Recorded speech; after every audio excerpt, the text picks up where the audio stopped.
I want to bring in now Kristen Holmes, who's at Mar-a-Lago, of course, where former President Trump is hosting Viktor Orban, the authoritarian leader from Hungary. So the two met, Kristen, for, I guess, about an hour and a half. What do we know about that conversation? What happened behind closed doors? Well, Erica, we're still trying to get a readout. We were told that they were going to give us some sort of briefing on what the two talked about. We were also told we were going to get some sort of images from this meeting. So far, we have absolutely nothing. I did talk to sources who said that they were still in the meeting. That's why we know the length of the meeting. But so far, that content has been kept under wraps. I'm still reaching out to sources as they kind of disperse after that meeting. Again, it was just at 5, so broke up rather recently. But the interesting context around this meeting, obviously, we heard Biden talking about Orban, so it's not surprising that the White House did not issue any sort of formal invitation to Orban. But also, Orban did not reach out to anyone in the White House or the Biden administration to sit down for a meeting. He is still a world leader, as is the President of the United States, Joe Biden, and yet he is here meeting with the former president. And one thing to note is that Donald Trump's not just a former president. He is also the presumptive Republican nominee, and he could be president again. And this really gives us some kind of insight into how Donald Trump might align himself in the world stage and what leaders he might stand by. As you noted in your intro, you talked about all of the things that Viktor Orban has said that he stands for, but one thing you didn't note is how much he praises former President Donald Trump. He has praised him on his immigration stance. He has said over and over again that Putin would not have invaded Ukraine if Trump was still in the White House. That goes a very long way with the former president, that kind of loyalty and that kind of praise. So when you're talking about this meeting today, that might be something that pushed it into existence because of the fact that Donald Trump takes those kind of compliments so seriously. Erica? Appreciate the reporting as always, Kristen. Thank you. Out front now, Ested Herndon, Basil Smikle, and Stephanie Grisham. Good to have all of you with us. So, Ested, as we're looking at where we sit right now, last night there was a lot of counting of my predecessor. Now we were counting the times that Joe Biden said Donald Trump, going after him directly, looking at what we've seen in the last not even 24 hours. How has that changed this campaign?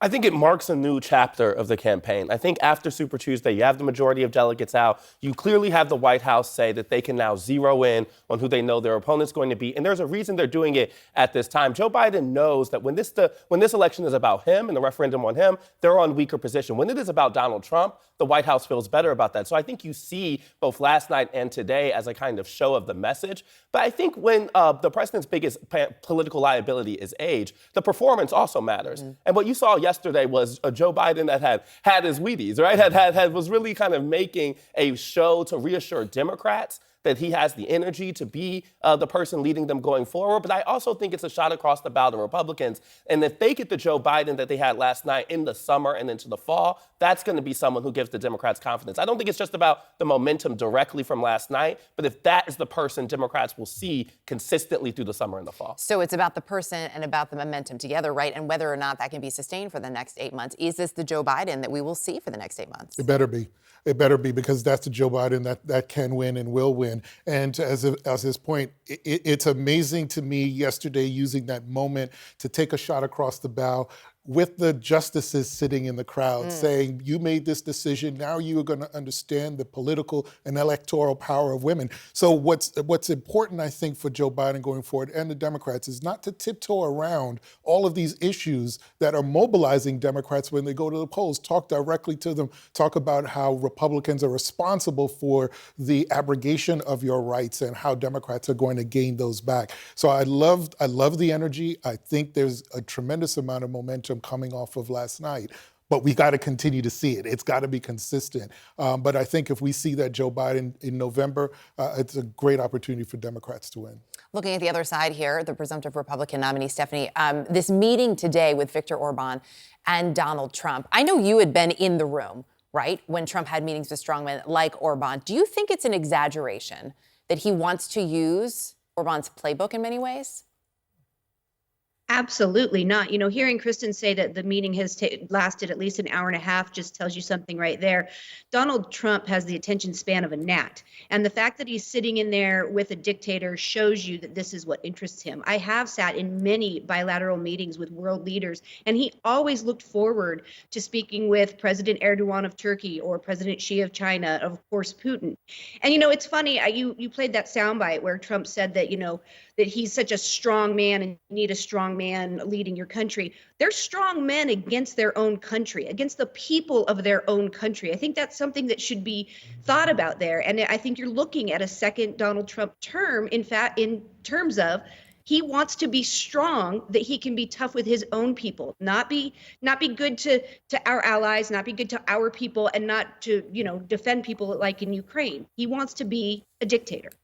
Biden was asked about today whether he was worried about Trump's meeting with Orban. He said, if I'm not, you should be. I said, how much of the GOP do you think would feel the same way as Joe Biden? How much is perhaps totally okay with this meeting happening at Mar-a-Lago and would like to see more of it? This is a legitimate split in the GOP. You do have a kind of larger wing of the party that is kind of uncomfortable with the ways that the Trump and MAGA base have embraced authoritarian leaders, have rallied around figures who are not American allies. And so I do think you're going to see Joe Biden try to make that message, as we saw in the midterm, to appeal to people who he would say are not MAGA Republicans, but maybe more traditional Republicans, and say, I'm the person who kind of stands with allies. I think this also goes back to Joe Biden's point about flipping age to a positive. He's going to say that he has the experience, the know-how, that these are the people that he knows, and there's a way that you can trust him over Donald Trump. But Donald Trump is not haphazard when it comes to this issue. He is consistently like these type of leaders, and he has promised in his policy planks for 2024 to model that kind of authoritarian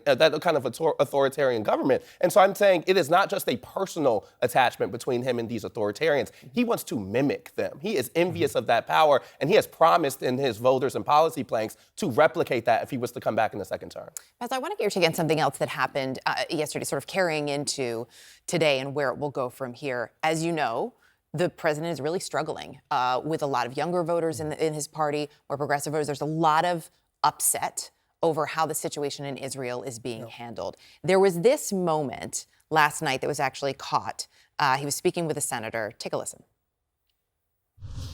I told him, baby, I'm gonna beat this. I said, baby, you know, come on, sir, just. I'm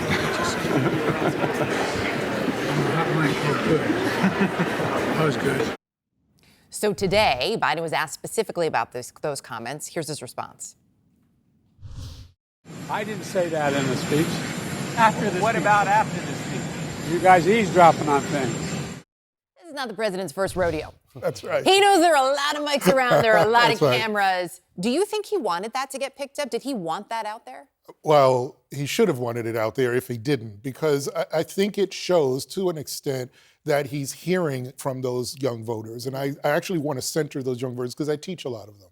And there are a lot of voters that say they don't want to vote in this election because of his stand with Israel. And, it is concerning. It should be concerning not just to Biden, but to the Democratic Party, because as this country becomes more diverse, younger and younger voters are going to be much more attuned to what's happening in their home country. Mm-hmm. So when we don't usually vote on foreign policy, you will start to see a lot of that, a lot more of that going forward. So I do think it's very important. And just to connect it to the last question, it's interesting because Barack Obama in 2008 went to Berlin when he was running for office.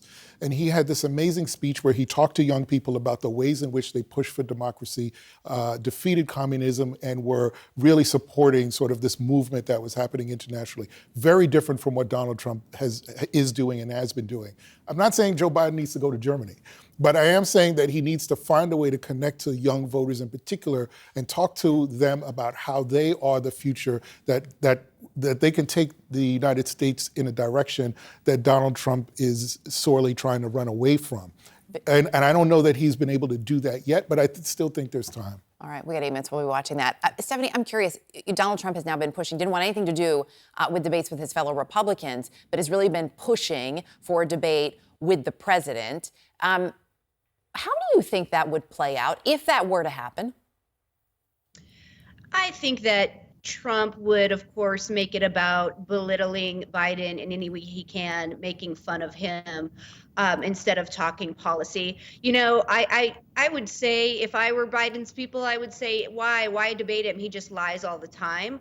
However, I spent 6 years nonstop with Donald Trump. And I'll tell you what, if Biden does decide to debate Trump, I would sure like to prep President Biden. Well, we'll see if he's watching it, if he takes you up on that offer. Stephanie, Ested, Basil, good to have all of you with us tonight. Thank you.